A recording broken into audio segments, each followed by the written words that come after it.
உங்கள் favourite TV ஷோக்களை இனி miss பண்ண தேவையில்லை. ZEE5 இல் முற்றிலும் இலவசமாக காணுங்கள், இங்கேயும் எப்பொழுதும். இத்தனை வருஷத்துல நான் கணக்கு கேட்டு அம்மா என்கிட்ட சொல்லாம இருந்ததே இல்ல பாரதி. இதுதான் முதல் தடவை. 50 லட்சம் ரூபாய் பணம் எங்க? நான் கேட்டது அது மட்டும்தான் பாரதி. அது தவிர ஏன் எடுத்தீங்க, எதுக்காக எடுத்தீங்க, அதை என்ன பண்ணீங்க, இது எதுவுமே நான் கேட்கலையே.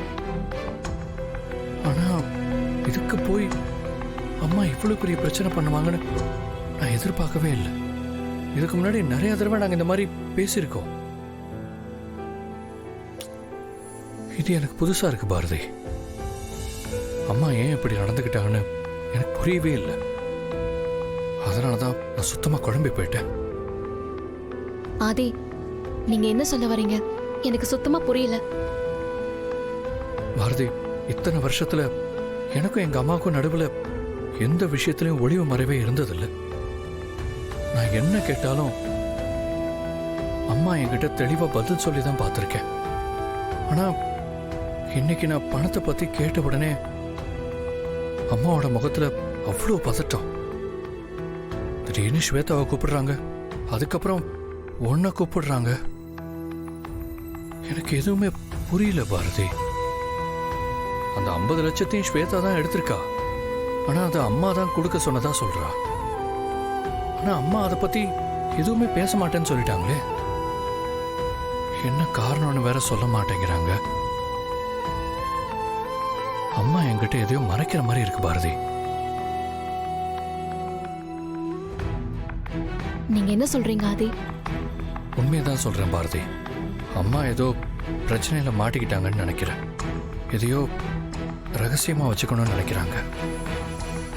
ஆதி, நீங்க சொல்றத வச்சு பார்த்தா எனக்கு என்னமோ அப்படிதான் இருக்கும்னு தோணுது. நான் இந்த ஆங்கிள் யோசிக்கவே இல்லை. பாரதி, எனக்கு அந்த 50 லட்சம் பெரிய விஷயமே இல்லை. அவங்களுக்கு அந்த பணத்தை எடுத்துக்க உரிமையும் இருக்கு.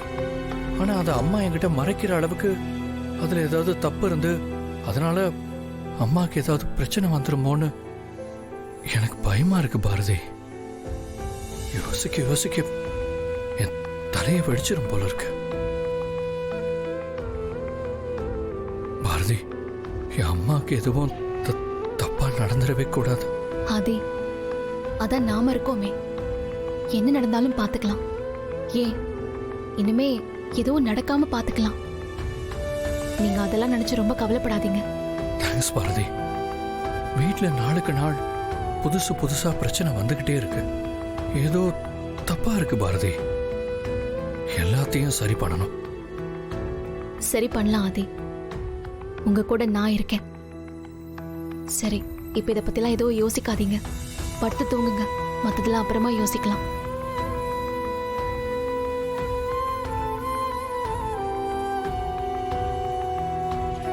ZEE5 ஆப்பை டவுன்லோட் செய்து அனைத்து எபிசோடுகளையும் இலவசமாக பாருங்க.